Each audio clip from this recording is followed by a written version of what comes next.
We good. Okay, let's do this so I can go to the beach. Just kidding. We'll do it live. Okay. No. We'll do it live. Fuck it. Do it live. I'll write it and we'll do it live.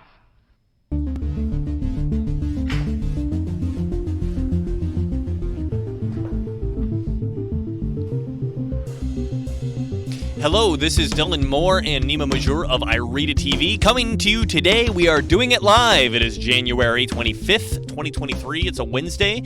And today we have to talk about the end of the world again. Or I guess the end of the United States, because we are hitting the top of the debt ceiling. And as we know, whenever we get near the top of the debt ceiling, default is around the corner. The whole sky is going to fall. Everything has to shut down, and we have to immediately panic.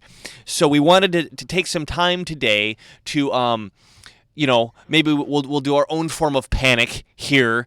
And actually, no, we're going to explain to you.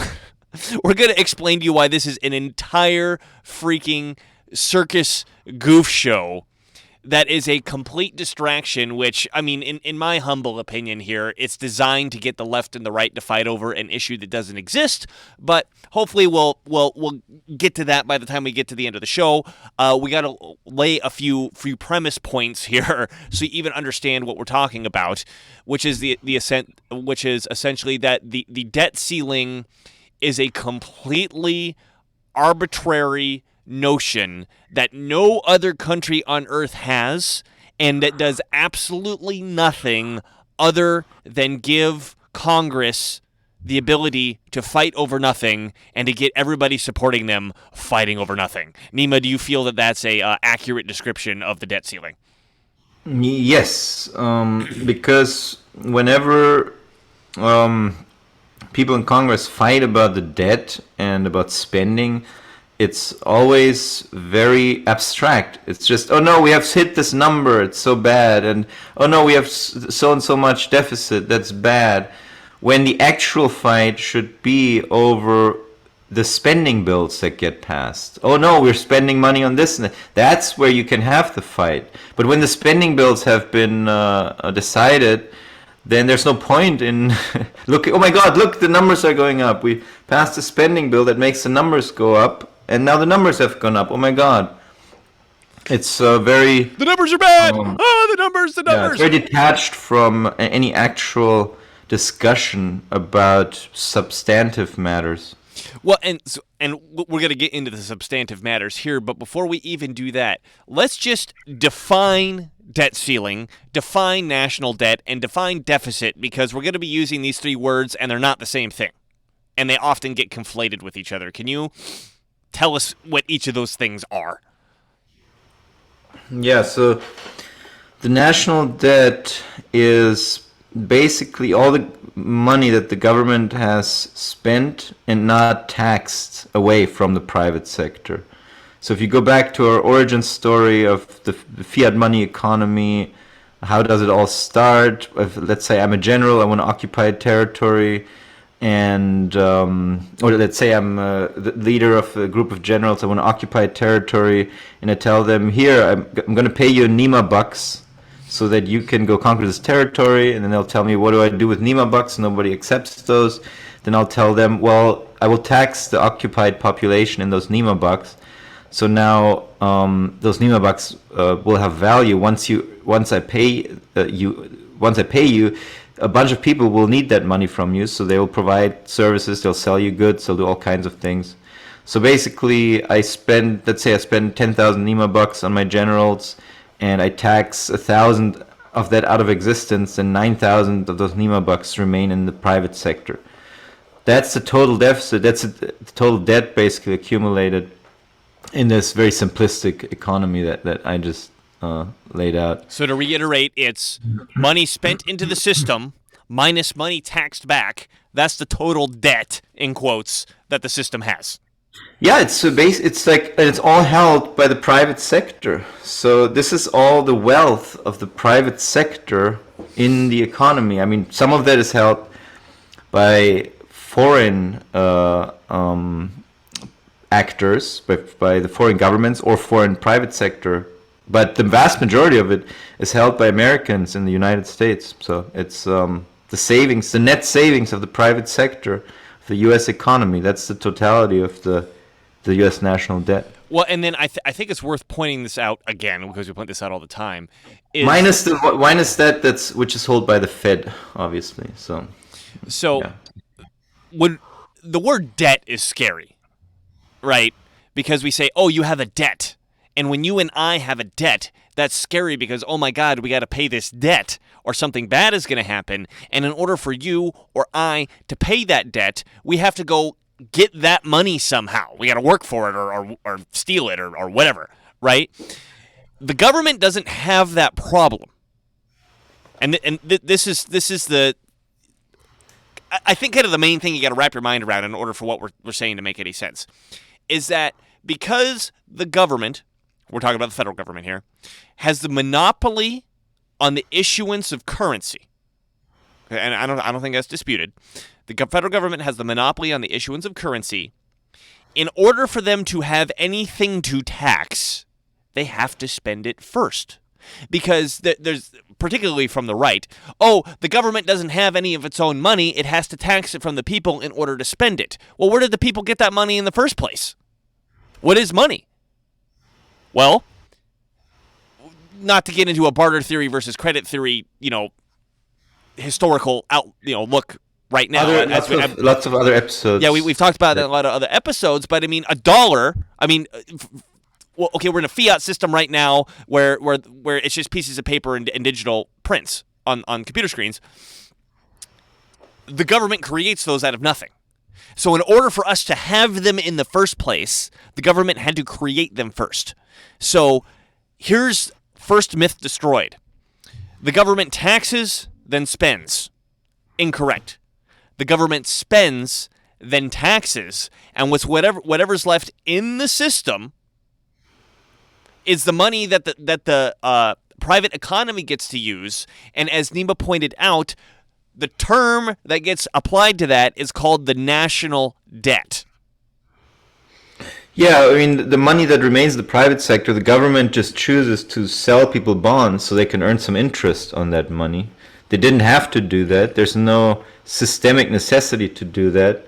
They do it almost as a favor to you and rich me. People. To rich people. The people who already have money, here's some free interest, is essentially what right, exactly. And then I also want to quip this real quick before somebody comes back and goes, but oh yeah, the Federal Reserve is this private organization that's collecting all the interest off the money and giving it to all these member banks. No, it's not. Without diving into the whole history of that, I'll just leave this interesting fact out for everybody to know, that when the Federal Reserve makes profit, 98% of that profit goes to the U.S. Treasury. Let me say that again. All the profits that the Federal Reserve makes by all the bonds and interest and whatever they do, 98% of that profit goes to the U.S. Treasury. That's really close to 100, Nima. I don't know if you were sure that 98 is close to 100%, but it's really, really close. So almost all the money that the Federal Reserve makes goes to the government, right? So, which is, of course, what all private companies do, right? Yes. They send 100% of their money back to the Treasury. Yes. So there's a scary word called debt, right? And if we think about the word debt in the way that it relates to us and project that onto the government, we say, oh my God, the government has to find this money in order to be able to pay it, and at some point they're not going to be able to find enough money to pay it. We need to get this debt under control. But it's just not. It's just fundamentally not the way it works. Right. It's fundamentally not the way it works at all.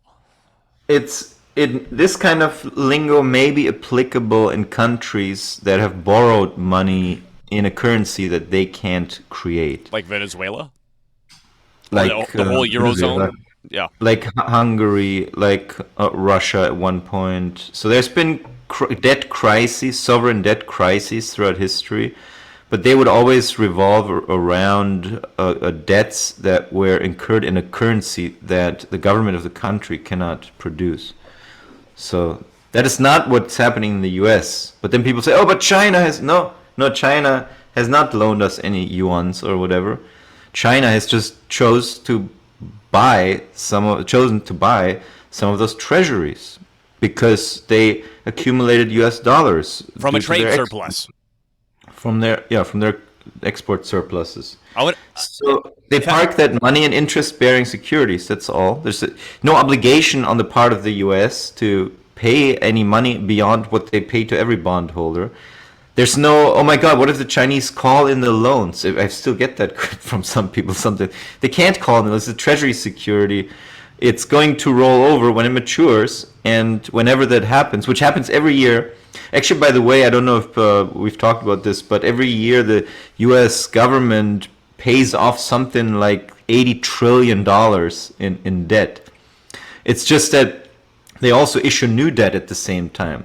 So when we look at the total debt, it's always, right now it's 30 trillion. So how can that be? How can they pay 80 trillion? Because they also incur they issue new securities every year. But if you look at in absolute terms, they pay off trillions of dollars of debt every year, because people always say they're never going to pay off these $30 trillion. Wait, they just paid $80 trillion this past year or something like that. Yeah. So they're going to be able to pay off the 30 trillion over time, as they have been all these decades, all these years. I want to say something else on the China holding all this debt stuff too. So just to reiterate what Nima is saying, so Chinese companies sell stuff to the United States, so goods go to the United States, dollars go to China.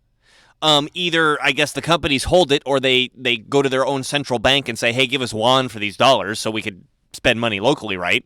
The central bank has this money, and they say, well, this money's not collecting any interest, but if we turn around and we buy bonds from the American government, it'll collect 3% or whatever, right? To your point, the China can't just call that in from the government. It matures when it matures.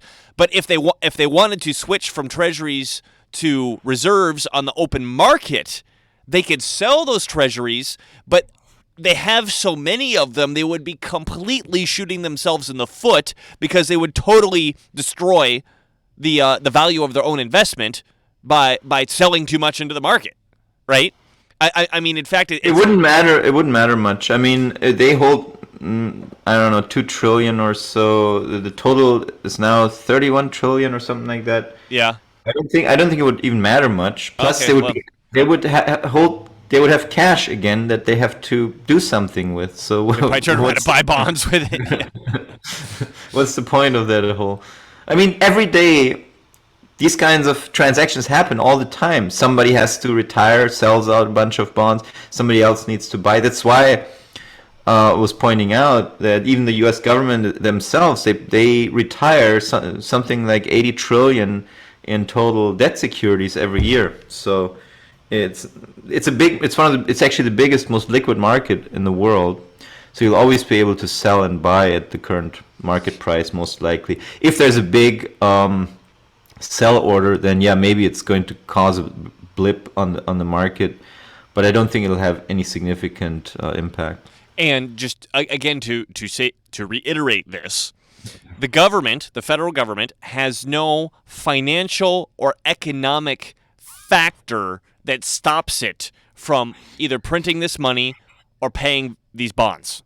Right, it's automatic. The bond retires, the government or the Fed removes the bond from your securities account and marks up your reserve account, and it's all keystrokes and computer entries, and that's it. There's no, oh my God, I had to find money to pay off this. Yeah, there's nobody debt. with like wheelbarrows of cash and wheelbarrows of bond certificates running around going, oh my God, we don't have enough wheelbarrows of reserves to pay for all these wheelbarrows for crates full of... It's just not the case. It's just people typing buttons and changing numbers, right?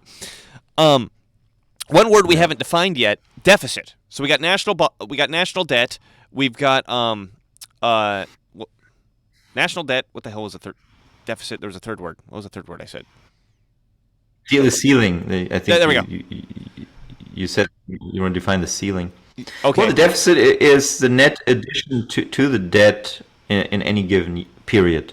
So if we look at the deficit for 2020... Okay, the deficit is the net... Nima's playing his own sound back. I don't know why that happened.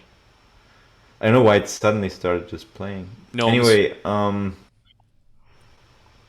yeah, I hope that doesn't mean that the previous stream was just out. Oh, we got a question from Um, Jesus. Once Yeah, you we finish get a your point question from Jesus. Hi, Jesus. So wait, what was? Oh, yeah, the deficit is the spending minus the taxes over a given period. So with the example I was just giving with the general starting a new country with a new monetary system, 10,000 minus 1,000, so 9,000 would be the deficit. For that of the period. government. It's basically for that period. Yeah. Yeah. So the net injection. The deficit is a flow figure. The debt is a stock figure. So the debt is the final. All right, so we appear to have experienced some critical existence failure that we now have fixed, and unfortunately, we were about to answer a comment that I lost my internet. Fucking whole thing crashed. I just reset the internet, and we had a comment that I can no longer see. Can you see it, Nima? Yes. Okay, great.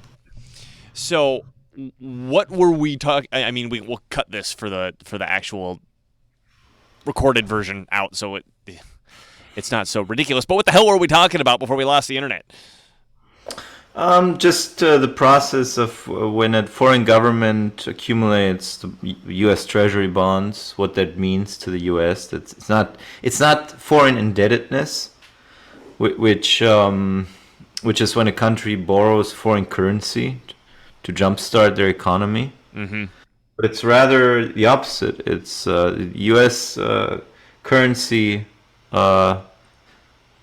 nominated securities that a foreign government buys because they have dollars, because they've exported to our country. They've accumulated dollars on their bank, and they want to invest those in some interest-bearing secure securities.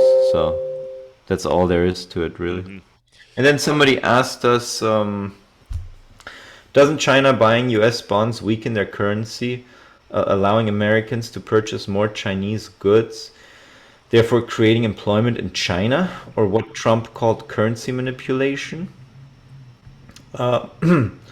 So basically, the process of buying the bonds itself doesn't change the currency because there's no currency transaction involved. It's just the Chinese entities have accumulated dollars, and then they use those dollars. They replace those dollars with the treasury securities. But what does lead to currency manipulation is if the central bank offers Chinese currency below a value that the market would pay for it. So if the Chinese government goes out and just starts buying up US dollars with their currency, then that would be currency manipulation. That would lead to their currency coming down in value. Because they're selling a bunch of yuan to buy dollars. They're creating yuan, selling it on the market to buy dollars, right? They're creating yuan to buy dollars. That would weaken their currency and make their exports cheaper to foreigners. The thing with the Chinese currency, it's been kind of fixed for a long time. I think it just recently started moving out of those long time bands, but that could be considered a currency devaluation if you think that the market value of the currency would have otherwise gone up over the years, which is not unreasonable to assume, because that's what happens when a country exports a lot. That their currency actually gains in value, so that that they can now import more goods for the same price than they previously could, and that would then over time tend to balance out the balance of trade. So that if you keep that process from occurring by selling Chinese currency into the system, buying up US dollars, then instead of the Chinese currency going up in value, it stays at the same level, which could be considered a form of devaluation of the currency. Right, but I think to call it manipulation makes it sound like they're doing something nefarious, which, I mean, I'm not saying that it's not nefarious, but it sounds like they're doing something against the rule book. right? Like there's some international rule book that you're supposed to follow in terms of dealing with foreign nations.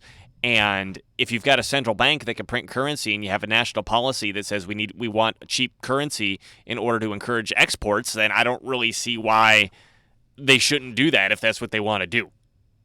Yeah, I mean, if the goal is for the country, for the government of the country to achieve full employment and maximum prosperity within their borders, MMT suggests that you shouldn't do that. MMT Right. suggests that you should have a free-floating currency and that you shouldn't manipulate the foreign exchange value of the currency. But then there are people who might disagree with that. Who would those people be who disagree with, well, I want our currency to be weak. So who are the people who would want the Chinese currency to be weaker? Well, it would be Chinese export conglomerates. Yeah. It would be Chinese export lobbyists, and that's usually the case traditionally. That's what happens. Export lobbyists, they push for their own treasury and their own central bank to have a policy that makes your currency weaker, because they don't earn money in that currency. They primarily earn money in foreign currency, which they want to see more valuable. Right. So it's a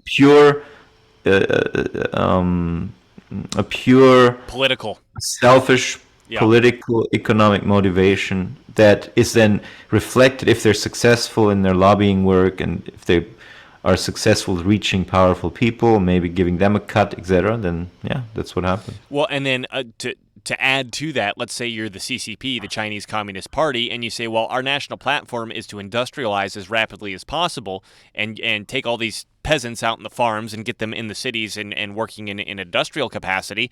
Well, I guess the fastest way to do that is if the whole rest of the world is buying shit from our industry. Right, so we want to export like crazy. So I mean, whether or not that's a good or a bad idea, some sort of a political calculus there, certainly. Yeah. We have here like just long-term sort of. Oh, that's interesting. That flat bar. Yeah. Yeah. So we in 2005, this is the yuan versus, this is the US dollar to Chinese yuan. So $1 buys 6 yuan 78. Yuan cents, right? whatever they're called. Yeah, so $1 is worth about 7 yuans, and until 2005, $1 was actually worth 8 yuans. So the dollar has become less valuable. So the yuan has actually increased in value over these. Well, and then it looks like prior to 2005, they must have fixed the yuan value to the dollar. Yeah. Yeah. Yeah, it was fixed at this level, 8.2. Then they changed the fix to 6.83, which was then 2008, so post-financial crisis. So they actually revalued the yuan after 2005, and they made it more valuable against the US dollar. So here we have $1 US only buys you 6 yuan 80, and that's been sort of, it's now back at that level again. It actually, then after 2010 it went down, that the lowest point was 6.05 in 2014. So once again the dollar lost value against the yuan. Mm-hmm. It hit the low point in 2014. And since then, it's come back up. Either since then it's been more free floating, or they've gotten more dynamic with whatever the heck it is they want to do to their currency. Mm-hmm. Mm-hmm. It certainly does look like it's more free floating, because you don't see these completely stable periods like we've had before. Right. To bring this back to home, because we originally talked about the debt ceiling and how it's totally nonsense. I think China was a good example of, breaking down the myths of like, oh my God, China's got they can call on this debt and totally screw us up, and that's all just nonsense. It's just complete and utter nonsense. And Nima, do you mind pulling up that Tim Pool clip that I sent you? Because I saw this morning. This was a small clip from Tim Pool. Tim Pool had Matt Gaetz on the show. Yeah, it's really what got my brain cranking on this. Go ahead and play it. You mentioned the debt ceiling a little. Oh wait, can you hear it? Let me see if I can hear it. Okay. I mean, I This wasn't true. presume When that I makes it share- to the stream. Actually, let me share my my screen one more time just to make sure, because I know there's a setting here. Yeah, I didn't have it checked, so it shouldn't have. So you heard it through the microphone, probably. You mentioned the debt ceiling a little bit ago. You guys are about to vote on a debt ceiling in the next 4 months. So my whole life I've been watching them incrementally raise the debt ceiling over and over and over. And the thing is, it's from my point of view, it's supposed to be a ceiling that you don't print more money than that, because that's the ceiling. So can we like make a realistic debt ceiling of like 1.4 quadrillion? Just say we're gonna get there eventually. We can survive this amount. We're gonna print another $7,000 trillion. Because I think we are going to. I don't know. Do you think maybe we won't? What do you think about that idea? Is that just too far out? What are you in? Well, you're right that it's a joke, because there is no real plan to ensure that we have a cap on that which we will borrow and spend. And I think the reason this continues to get worse on the books is because like regular Americans don't feel the pain of the national debt in a proximate way. Like, so there are so many errors in assumption happening in that 1 minute clip. I kind of don't even know where to start. But I think I want to start with the fact that the right, in quotes, the right, typically throughout U.S. history has been the instigator and the pushers for, in quotes, sound money and fiscal or financial responsibility. And as we pointed out earlier in the show, the rules for government, federal government specifically, are different from the rules for everybody else. And so what this guy apparently on Tim Pool's team brought up is that he doesn't say this specifically, but I can tell he's coming from this assumption that, oh my God, we got to stop borrowing so much money. And Matt Gaetz confirms that, where he's like, yeah, we got to get this borrowing under control. And stop spending so much money, because if we keep, the idea being, if we borrow too much, at some point we're not going to be able to service the debt of so much money that we borrowed. But as we pointed out, I guess we didn't say this explicitly, I'll say it explicitly now, the government can't borrow in its own currency. It is logically impossible. Yeah, it must be created by them first before anything can be done with it. Right? So, and again, the debt ceiling doesn't exist in any other country. No other country even worries about this thing called a debt ceiling. And when you mix in the fact, let's bring in another element here, that our current taxation system at the federal level is primarily, in quotes, funded. I put that in quotes for a reason that maybe we'll get to in a minute, by income taxes. Taxes on income. And now I know there's self-employment or FICA taxes, which is for Social Security and Medicare, but that's still a tax on income, right? So the way that our system is set up to generate tax revenue for the federal government is the more economic activity that happens, which is a way to saying the better that the economy gets, the more the taxes flow into the government. Right? So, if Nima's got $100 and I work for Nima and I earn that $100, well, 20 of those dollars goes to the government. Now I have 80. Now Nima wants to work for me and for $80 and I pay him $80 and 16 of those dollars goes to the government. And if we keep working back and forth with each other, we're going to have less and less and less money in the private sector because it's going to keep going to the government. So we actually have a system here in the United States where if the government doesn't keep expanding the deficit, it will tax more money out of the system than it's putting in, and it will starve the private sector for the money that it needs in order to do economic activity. I mean, this is the thing that I think will makes people's heads explode, which is to say, if the government doesn't spend more than it's taxing, the private sector economy won't have enough liquidity to operate. Yeah, the private sector economy will move into a more and more speculative financing stage, basically, because the federal government deficit provides a component of the income of the private sector that comes with no strings attached, and that's very safe and secure. And the more the private sector goes into debt with the banks, the more shaky the foundation becomes, because those debts, they do have to find the money to repay them back. So we found that throughout history, as long as there's a correlation between increasing debt levels of the private sector, increasing private debt levels, and an increasing federal government deficit, then there's enough income to support the debt levels, the private debt levels.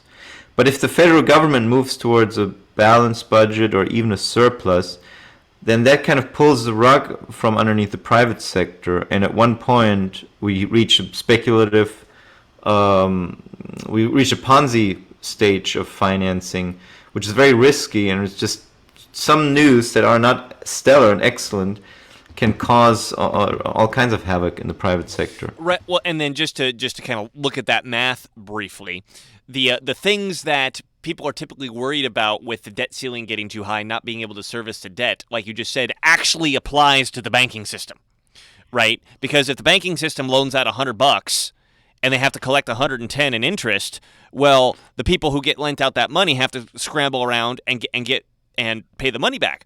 Well, that's what we find historically. If the federal government deficit goes towards a balanced budget or a surplus, the private sector starts going into debt to the private banks, and that debt is actually a problematic debt for the private sector. Well, and then in order for the private sector to keep going, they have to borrow more to pay the previous debt, which increases the amount of debt owed. So they have to borrow more to pay the previous debt, and as you said, any little bump collapses the whole tower of. Right, so because these are the stages of financing that Hyman Minsky has identified, which is the safest stage is a hedge, where all your principal payments and your interest payments are covered by your expected income. Then you move on as things go well. This is also one of Minsky's central hypotheses. If things go well, people become more foolish. They become less risk averse, right? So then we move from the hedge stage to the speculative stage, in which only the interest is covered by expected earnings, but not necessarily the principal payments. So principal payments fall behind, and the debt load stays the same or increases at the end of the day. And then we move from that stage into the worst, which is the Ponzi stage, which is where expected income doesn't even cover interest payments, and borrowers now need to borrow more just to be able to make the interest payments. And that is a very shaky stage of financing, which the economies find themselves in during the end of their boom phase, the credit boom phase. And then what comes afterwards is unless the federal government steps in and makes up for the shortfall, the neglect in providing enough net private savings to the private sector, then now the private sector will be forced to cut back. Companies can't expand anymore because they can't even pay they can't even pay the interest on the debts that they've borrowed. So they have to write those off. So investment falls off, and people have to be laid off, and those people don't earn money. And then they start consuming less, and then companies sell fewer products. Downward spiral. So, yeah, it turns into a spiral. and it needs to be backstopped by the federal government at some point. Otherwise, people are just going to be in debt to the federal government at the end of the day. The whole private sector, if you follow this through, at the end of the day, the whole private sector is going to be in debt to the federal government, and everything's owned by the federal government.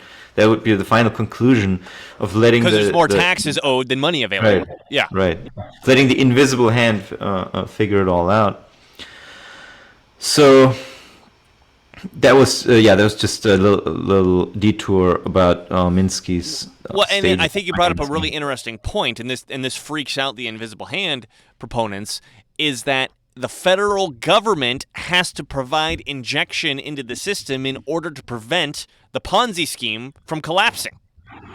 Right? And that's not, I'm not saying that the system is a Ponzi scheme. I'm saying it turns into one if there's not enough private sector net savings to buoy the private debt that's being created through the, in quotes, private sector banking system. Now, I want to bring this back to something I said right at the beginning, which is that this whole debt ceiling thing creates a fight between the right and the left, both at the political level and at the the you and me level, of arguing on fucking Facebook or whatever, right? About an issue that doesn't exist. Because if we take the assumptions that turn the national debt into an actual problem, or the debt ceiling into a real problem, which is, oh my God, we got to find the money in order to pay for this stuff, the argument turns into something like, from the right, they say, well, we shouldn't be financially irresponsible and spend money on things that we can't afford and to people who don't deserve it. Right? And what outflows from this is an example, something like, well, the government shouldn't forgive student loans because they took that loan on and they need to be responsible for their own actions. You get that argument over here on the right side, right? Like, that's the left for the screen, but it's my right. On the left, we say, hey, who's controlling the resources? Right? You've got the system set up where that guy's got all the resources. We don't have any, so we need to do something so these resources are more equitable. And we don't really care about, we violated some principle or something, because the principle's already being violated if I'm starving and you've got more to eat. You've got more than you need to eat. Right? Now, I think both sides are right on one sense and both sides are wrong in one sense, and here's why a large majority of this problem just dissolves once you understand you don't need the taxes to spend, and that the spending is necessary in order for the system to function. So if you don't need the taxes to spend and the spending is necessary in order to make the system function, the whole argument of where are we going to get the money to do that evaporates. It just completely evaporates. And we can stop fighting about it. We don't have to worry about the debt ceiling. And then the discussion can turn into, okay, we have to create the money in order for the system to function. So where is the best place to inject the money that we create? And I think once you accept that, if we take something like the student debt situation, and we say, okay, well, to address the rights problems with forgiving that debt, to say, okay, first of all, look, we told these people that they needed to take on this debt in order to succeed in society, and that was obviously a lie. And we've put the most productive members in our society into a permanent debt where they can't be productive in a way that supports a civilization. This is a really big problem, right? Well, if we understand that you're not creating any more money by forgiving that debt, the money's already been created. It's already out there. Okay, we can just forgive it. Whoop. And then this most important productive part of society can be more productive again and have their freedom back again, right? Instead of being debt slaves. And then the left can go, well, I guess that just gives the left what they want. But I think the point that the right does have is to say something to the effect of, okay, well, if these people are getting into debt for something that doesn't produce anything, maybe we need to go back and look at the system that's not producing anything, which is the school and the university system. So now we're having an actual discussion of real problems. Right. I mean, I think it goes back to the job transition. Ooh, get into that, Nima. Well, this is what you and I support as, okay, this is the one thing where by virtue of the design of the system, the government has a responsibility to provide the people a job if the people can't earn money to pay the taxes that the system demands of the private sector. Right. So if the government says we impose a tax in this money, like if we go back to my initial system, I'm imposing a tax on the conquered population, and I'm spending the money on my lackeys, my generals, and whatnot. The assumption is that I hire people, that I make this money available to people, so it can be paid back to me. If I don't do that, if I don't make enough money available, then I'm basically holding the private sector hostage. I mean, it's basically just turns to a bullying scheme. So what we think makes sense is for the government to provide a so-called federal transition job program, or some people call the job guarantee, where people, I mean, it could be made very decentralized, it could be grants made available by the federal government and then implemented on a community level, where people do things that are useful to the community, very simple things that it's easy to find workers for. And the wage paid in those jobs de facto becomes a sort of minimum wage. And this way, whenever there's an economic situation where people fall out of employment or whatever, this system could catch them and keep the system going without much of any shocks or crises ever having to occur, because you always have this constant Employer of last resort, basically. Employer of last resort scheme. And this also provides for almost full employment at any given point. I mean, no involuntary unemployment could exist in that kind of system, basically. You know, the only unemployment would be people who say, no, I don't want to do that federal transition job. Well, okay, then that's your choice. Sit there and do nothing, yeah. Yeah, that's your choice. There's no involuntary unemployment possible in that kind of system. And it basically is something that I think it would not be very inflationary. Actually, it would be paid to the lower earning sectors of society, so they could go out and consume. Companies can produce and earn an income from that. Hopefully, then hire those people out of that federal transition job sector pretty quickly. And this would also make sure, I mean, it would address so many problems in society. We could just go down the list: unemployment, drug addiction, domestic abuse, depression, crime. There's so many things that are scientifically proven, correlated with unemployment, that we could, I mean, it would be a different world. It would be hard to imagine. There's all kinds of things like ghetto slums and all this stuff would not necessarily have to exist, because people can always find find some kind of a job.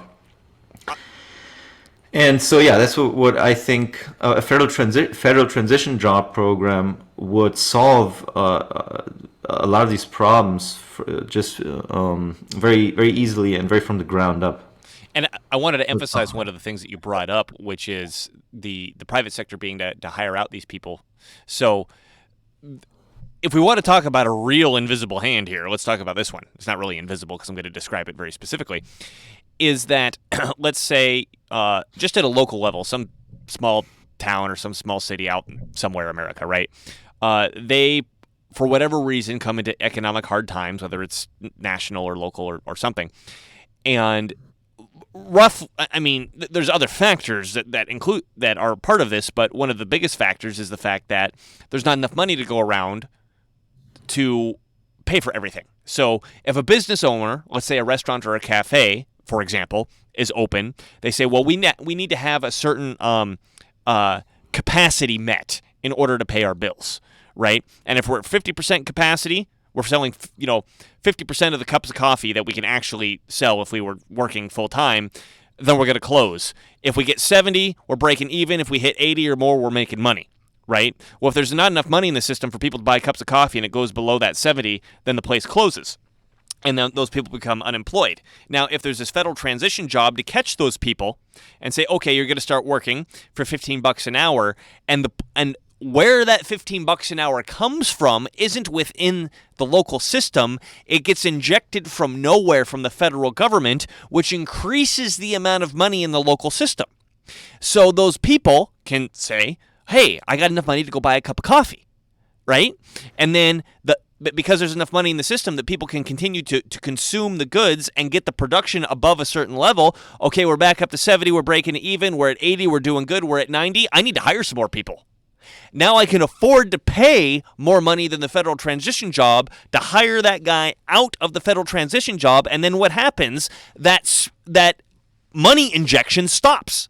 So there's a natural balancing factor between the two that's local and that's there that is, like Nima pointed out, much, much more resistant to national, international, or big economic shocks, because there's that employer of last resort to catch things and to get the financial situation not only just going again, but to stop it from stopping completely. Yeah, it makes full employment the objective, basically, and full. It's probably the least arbitrary objective you can set yourself. You could probably make a case as to why that's arbitrary too, but out of all the objectives that we claim to set for the federal government, it's probably the least arbitrary one you could come up with. Because, as I said, by the design of the fiat money system, there has to be full employment to make it work smoothly. Right. Well, and then even logically, like we would even argue that this is a libertarian argument, right? If the government creates the problem and has to provide the solution, like if the government creates the problem of arresting you, it has to give you the right to a speedy trial and legal defense. Right. It's that example, the classroom example that Warren Mosler gave, where he's got a bunch of students sitting in front of him in the class, and he says, okay, I have a business card here. Anyone want to come work in the public sector here and clean up the classroom? No, nobody interested in my business cards? Well, what if I tell you that there's a guy with a 9mm at the door, and he won't let you leave unless you present one of these business cards? Now you want the business card. Now you're all unemployed. You all want this business card, but you don't have it. So now, okay, you're going to come here, clean up, whatever. Well, what if I don't give you the business card and I just have my guy at the door with a 9mm? Well, then I'm just holding you hostage, basically. Yeah. You know, that's what a government that seeks to balance its budgets or achieve achieve budget surpluses. That's what they're doing in effect, assuming balanced trade. Okay, because there's another way of acquiring net private savings in the private sector, and that would be through a current account surplus, aka an export surplus. But then at the end of the day, there has to be some other government deficit spending for your full employment in your country. So that's just to say that this is something that government, by creating the problem, they have to provide a solution, right? If I create unemployment by imposing a tax on you guys, I have to give you the money so you can pay the tax. I have to hire people so they can pay the taxes. Absolutely. I wanted to look at a couple articles because obviously this big debt ceiling thing has exploded in the news, and everybody's like, "Oh my God, the debt ceiling! We have Republicans!" We have a question, real quick. Oh, good. Ronora. Something I was thinking about is the possibility that if the government can only issue so many bonds due to no raise in debt ceiling, but the demand is unchanged, would that drive down the rates on bonds? Yes, absolutely. That's what happens when during these periods where the debt ceiling debate, whenever this bullshit starts, it appears as though the government might run out of the ability to create treasuries. Then that's what happens, because they don't stop spending their money. They have made their budget decisions.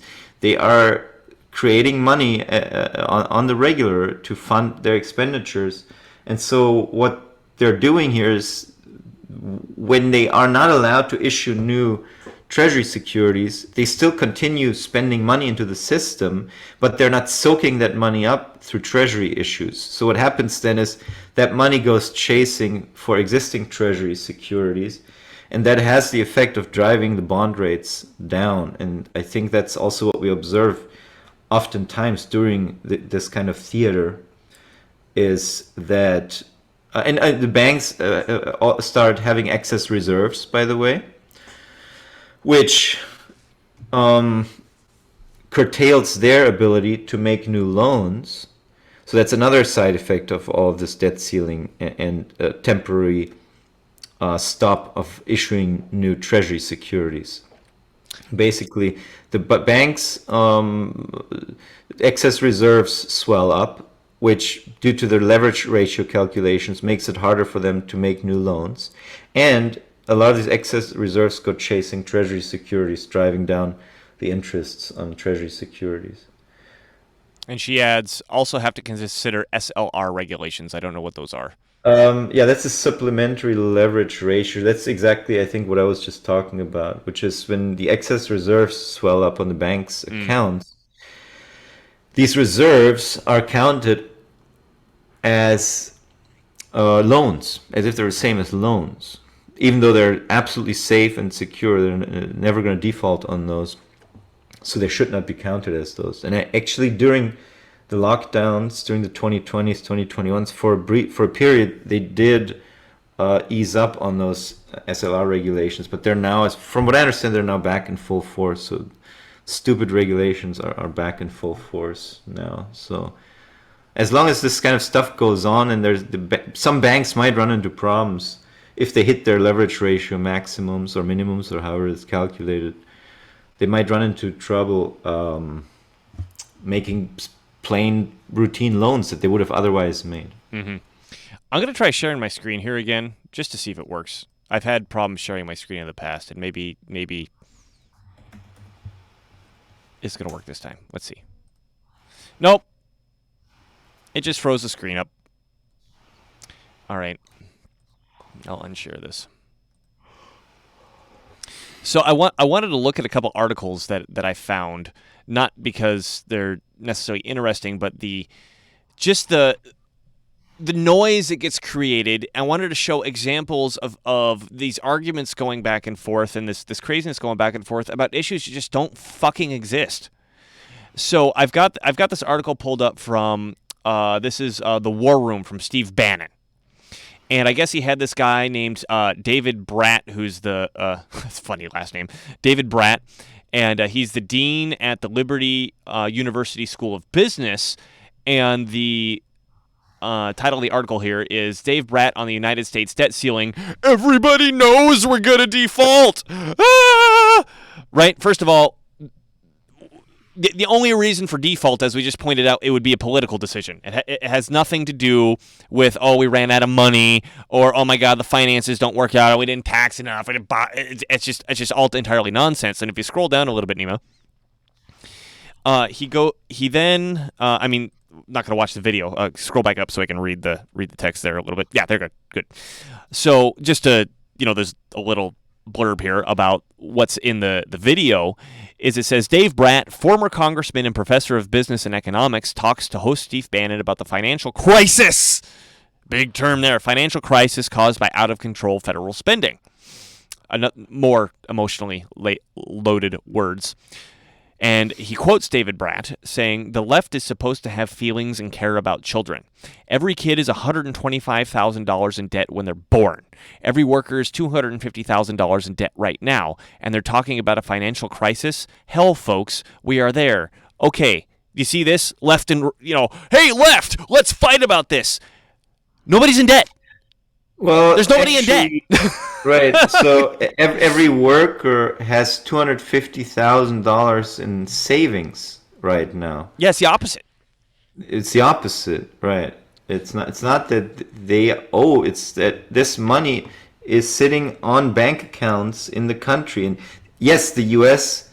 there's a lot of income discrepancies in the U.S. So a lot of this money obviously is sitting in rich people's bank accounts.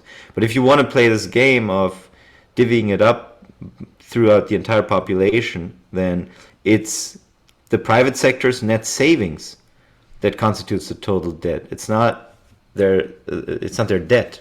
Right. So this is a perfect example of fist fighty, annoying bullshit that simply is not an issue that doesn't exist that we could stop fighting about. Let me move on to another article. This is from Russia Today, RT.com, that U.S. warned of default.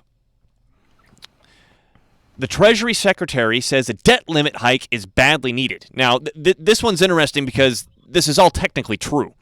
The U.S. is expected to reach a statutory debt ceiling next week, which could see the country defaulting on its obligations unless preventative steps are taken. Treasury Secretary Janet Yellen warned on Friday in a letter to House Speaker Kevin McCarthy.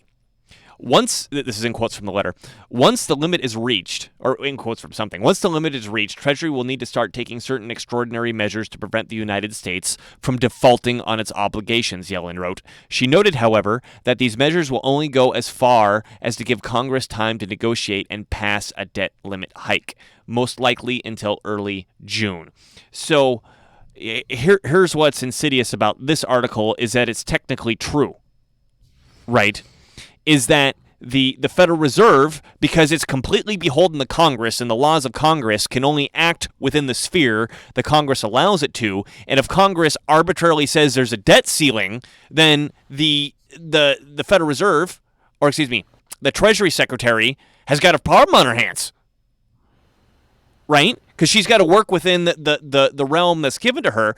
And then we hear this, Treasury will need to start taking certain extraordinary measures to prevent the United States from defaulting on its own obligations. Well, it's not a default, right? It's just, I mean, is it default if I have the money and I just decide not to make my payment? Is that default? Yeah.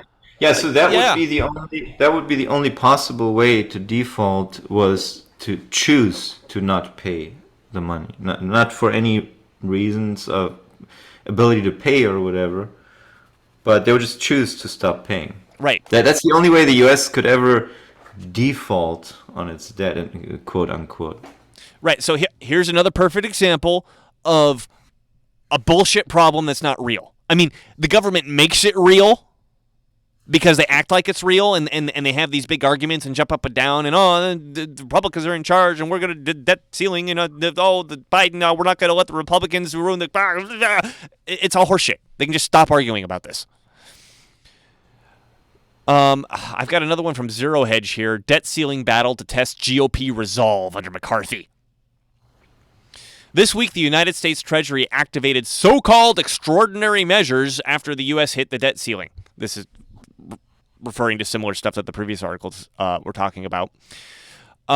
He talks about Tyler Durden here talks about Janet Yellen saying a similar thing to what we just read, and then he goes on to say, now newly minted House Speaker Kevin McCarthy, who's a Republican from California, who made a boatload of concessions to GOP holdouts in exchange for the votes, has been pressing Democrats to come to the bargaining table.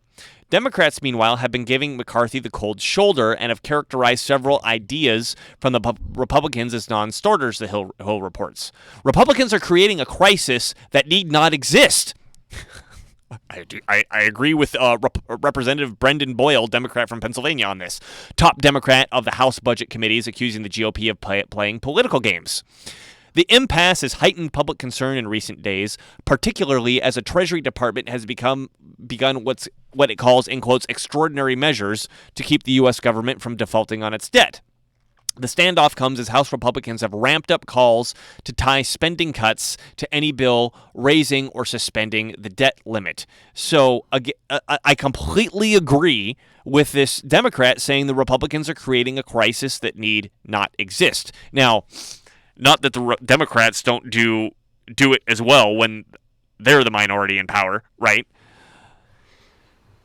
But Right. This whole debt ceiling thing, it's just political theater that one side can use to leverage the other side. And, I don't know how many of these members actually understand any of this stuff or not.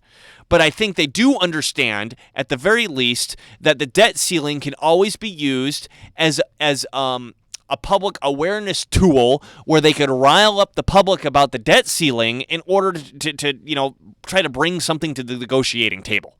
Well, Nora just pointed out here, they are basically by silent omission admitting it's a matter of process and not economics. Boom. Nice, Rowanora. Good synopsis there. I mean, the whole thing just makes more sense if you understand that what I've come to believe at this point is that the whole government just exists to create drama and fighting, to create topics for people to get excited about and argue over nothing, basically, for an extended period of time. It's basically just sliding from one crisis into another, right? Right.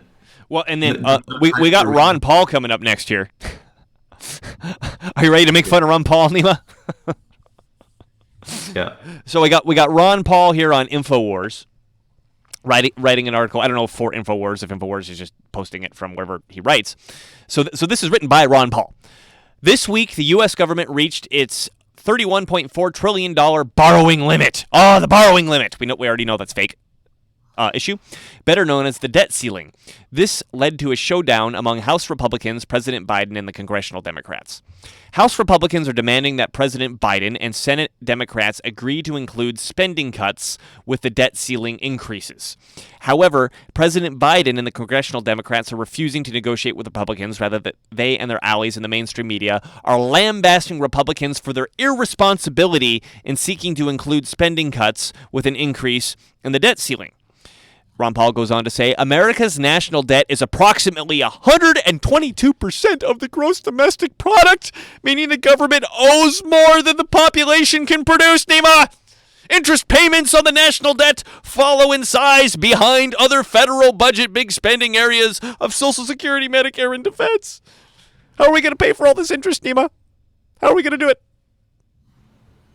Yeah, we wouldn't have to. I mean, we could just issue zero interest bonds if that's the problem. But they never discuss that, So. Well, and here's another fake issue, right? We're spending a certain percentage of the gross domestic product. Oh my God, who cares? Japan's been at like 250% for freaking decades, and they still can't get their economy kickstarted. And the reason is they're working with bullshit ideas. Right. There was a book that came out a couple of years ago at this point where they've concluded that once you hit the 90% debt to GDP, then you're just on your way out. Highway. Yeah, it's like no turning back from that. But there have been MMT economists who have analyzed that book and analyzed the premises, and they found out that they were completely commingling foreign indebtedness with Local. with National. indebtedness in a local currency. Because in those latter cases, it's absolutely not the case that it has to lead to a sovereign default. As you just mentioned, Japan has something like 300% of GDP in national debt at this point, and it hasn't led to any kind of national default or whatever. Right. So, I mean, this is just another perfect example of let's argue about something that doesn't fucking matter. Rowanora has written some more here. But what if the Dems, due to political pressure from inflation, and whatnot go along with it? More of a chance for this to happen than any other point in my lifetime, I think. Yeah, I mean, to this point, and she, I presume she, just due to political machinations. That's exactly the point. This is entirely a political process. This is nothing to do with finance, nothing to do with economics. This is pure political decisions. And and what we're saying is that they're basing these political decisions and political arguments on issues that are fake and don't exist. Well, it goes back to what I said last time. It's always they create these figures and these numbers that they expect everyone to care about, or they tell you here's Here's the new number that you have to care about now. And it's never really explained why or what's behind and what's the reasons for that. It's the same that they do with the global temperature. They declare, this is the global temperature that we are allowed, or this is the global temperature increase that's allowed. Anything beyond that is disaster. Anything below that is good. We've achieved something good. Here's the 7 or 8 incidents of positive COVID PCR tests that we have to achieve this week or whatever. And if we achieve that, we're good. If not, we're bad. And it goes on and on. They create all these stupid ass metrics and numbers, and people just assume that they mean something. And it's really not. They don't mean what we think they mean, or what we're told they mean. They are just tools to achieve ulterior objectives that we're not even really aware of what's going on here. Population control, ordering the population around, achieving financial objectives, achieving whatever political objectives, but they have nothing to do with the metrics and numbers that they present to us. I have a silly analogy that I think might help the understanding of this situation. When I was in high school, actually when I was in middle school, I started taking Japanese classes, and when I got to high school, freshman year, I was able to take second year Japanese, even though I was a freshman. And they had a new Japanese teacher this year, and so the sophomores and older students had a different Japanese teacher the previous year at the high school. And apparently, this Japanese teacher had no ability whatsoever to control the students, and the students had convinced this teacher. So this is back when we still had overhead projectors, right? Did you have those in Germany, Nima? Overhead projectors when you were going to school? Okay, yeah. So we had the overhead projector. So every day, the students would get in there early, and then the teacher would come in, and there'd be one student that sat by the outlet next to the wall and unplugged the overhead projector, and the teacher didn't see it.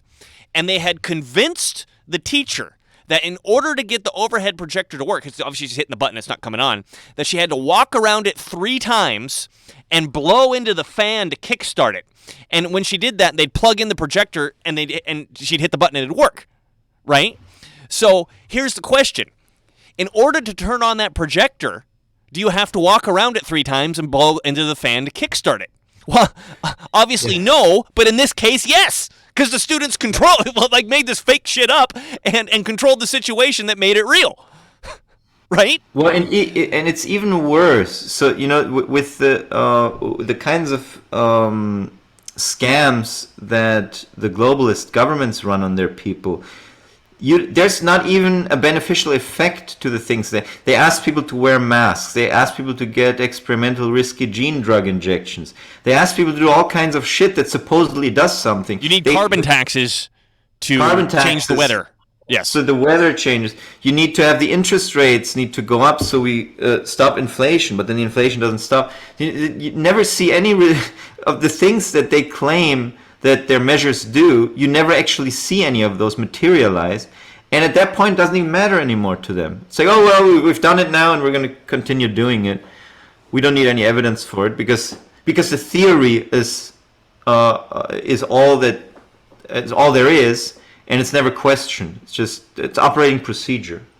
They hate us. Yeah, they do. Yep, I think that's an accurate statement, yes. They absolutely have nothing but contempt for the common man, for the population. And then to that point, they hate us so much, and one of the greatest ways that they get us not to be able to organize is get us to fight each other over fucking nothing.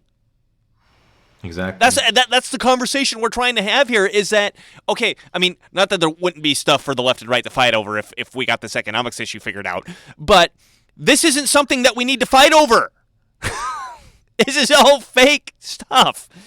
And on that point, I want to do one more article before I stop criticizing these articles. So this is from Zero Hedge, blank check, Democrats want to totally eliminate the debt ceiling with a new bill. So, again, this is from Tyler Durden. I wonder who this guy actually is at Zero Hedge. Brad Pitt, of course. So, a group of 43 Democrats want to completely eliminate the debt ceiling. Oh my God. Which they say Republicans have weaponized, which would give the government a blank check to borrow without any limit from Congress. Again, I agree with the Democrats here. The Republicans are weaponizing it. And again, no other country on earth has a fucking debt ceiling. It's not true that there would be no limits from Congress, because Congress makes the bills that allow the government to spend to begin with. Right. So that is supposed to be the checks and balances from Congress upon the Treasury, upon the government, not the debt ceiling. Coincidentally, debt ceiling never ends up being any kind of check and balance because they just raise it. So the checks and balances are supposed to happen during the budget negotiations. That's when it matters, not when the decisions have already been made. Yeah, and then to your point, they just lift the debt ceiling whenever they feel like it, so there actually isn't a debt ceiling, so that's more proof that this is arguing about nothing. Right? So Yes. the end the threat of default act introduced by Representative Bill Foster, a Democrat from Illinois and co-sponsored by 42 House Democrats, comes after the federal government hit 31,000 trillion. I don't think this guy could do math. 31 or he's using a comma instead of a decimal. 31 trillion debt ceiling last week. According to the Democrats, instead of attempting to responsibly spend taxpayer dollars through negotiations, it's time to just eliminate all limits on federal borrowing. Again, here, I mean, just another thing. Okay, in some sense, yes, it's taxpayer dollars because we pay taxes and the government spends it into existence, and therefore it's our dollars. But what he's getting at here is that there's a limit to the amount of taxes that can be brought in, therefore there's a limit of spending, which we've already talked about, isn't a thing. That's not a thing. This is another fake thing to fight about.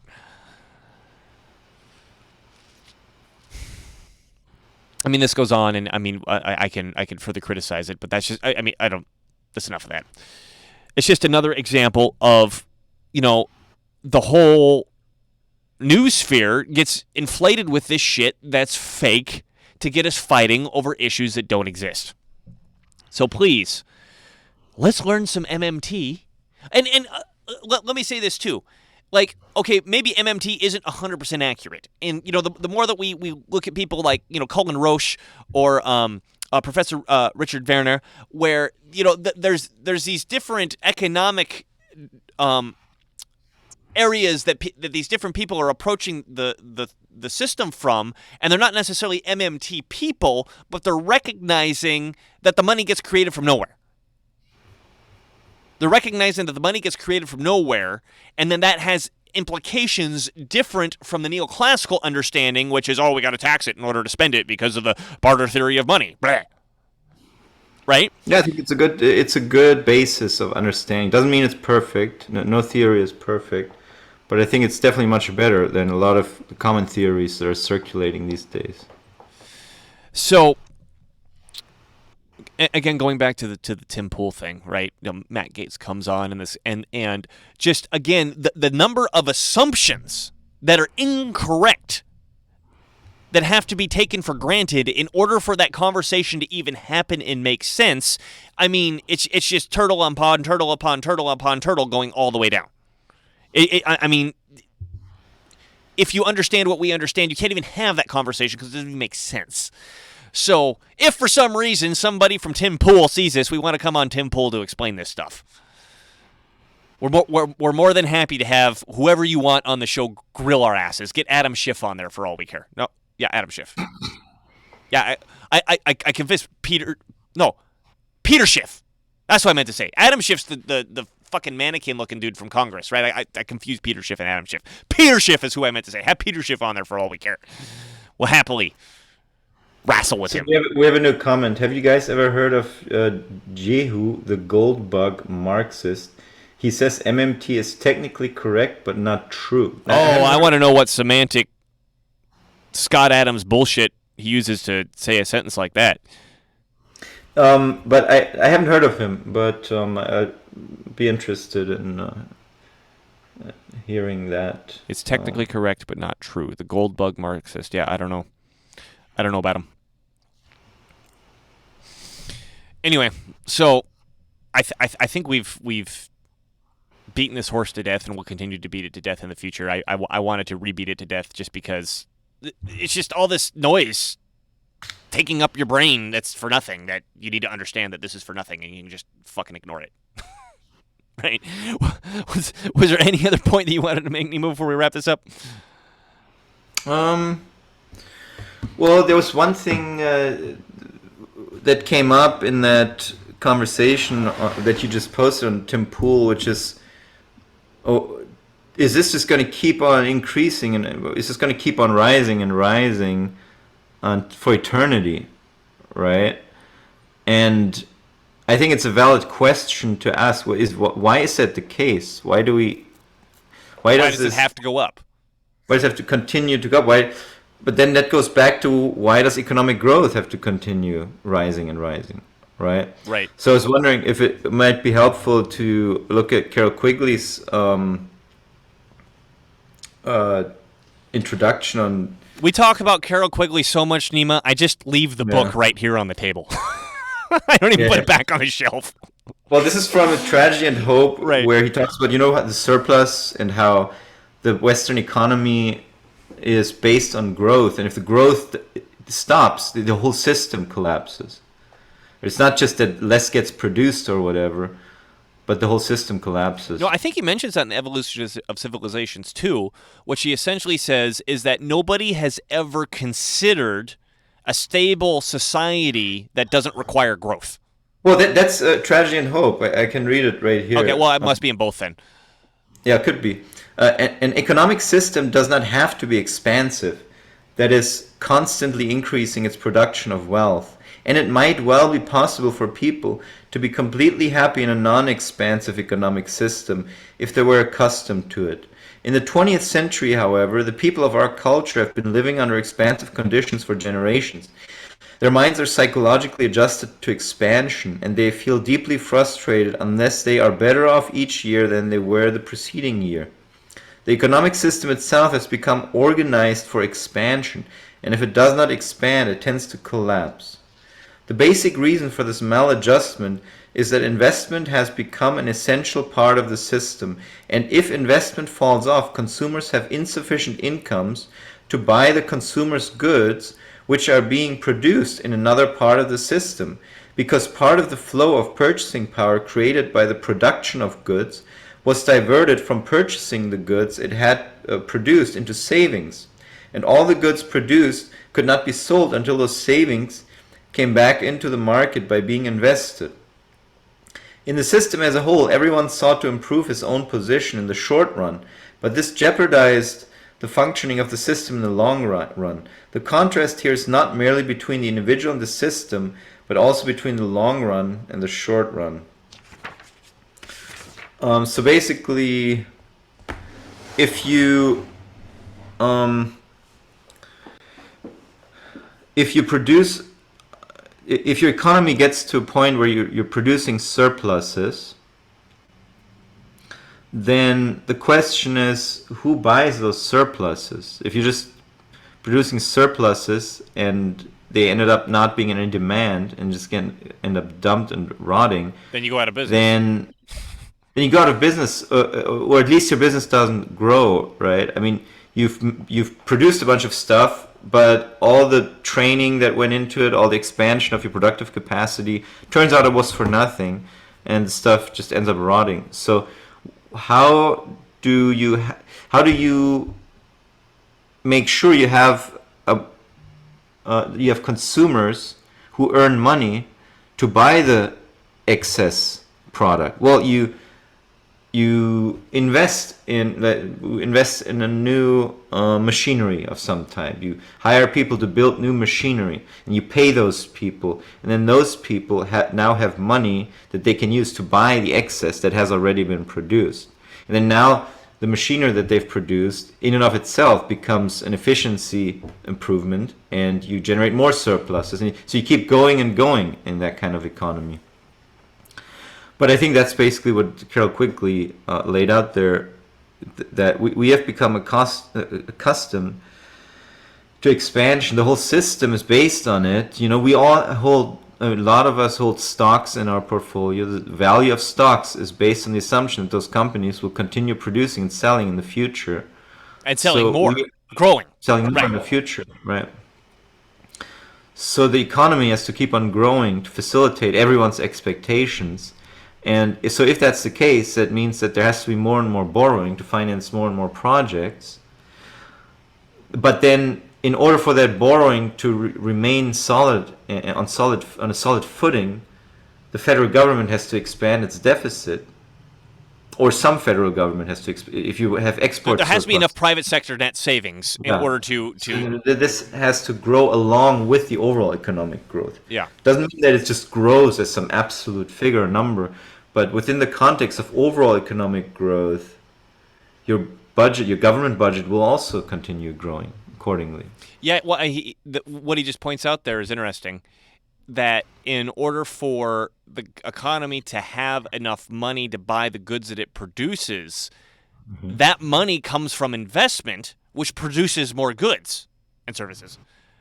And is there a system where could we design a system where all the goods and services could still be consumed without the consumer having to rely on money that's earned from investment? Do you think Wait. I understood that correctly? Yeah, it would be possible if you replace the investment with just pure government deficit spending, for example. Yes. That's Or one like a possibility. federal transition job, like we said, that injects the money from the bottom up as opposed to hitting the investment and everybody has to go work at that, Right. building that factory or whatever in order to get the investment money to pay for the goods. But then it's a question: do you want to have more worker output per labor unit? Well, then you have to keep investing in your economy. You have to have private sector investment. Another possibility would be through export surpluses.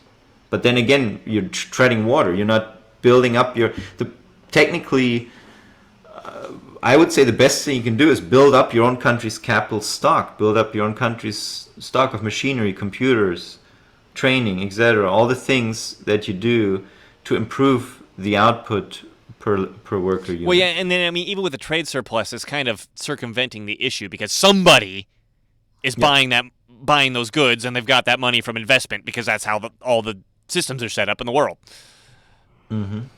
Well, there are countries that rely on that when they are in early stages, primitive economies. They do kind of rely on that, and many of them get stuck in that cycle. 'Cause Correct. now all they do is they export the things that they build and import food and stuff that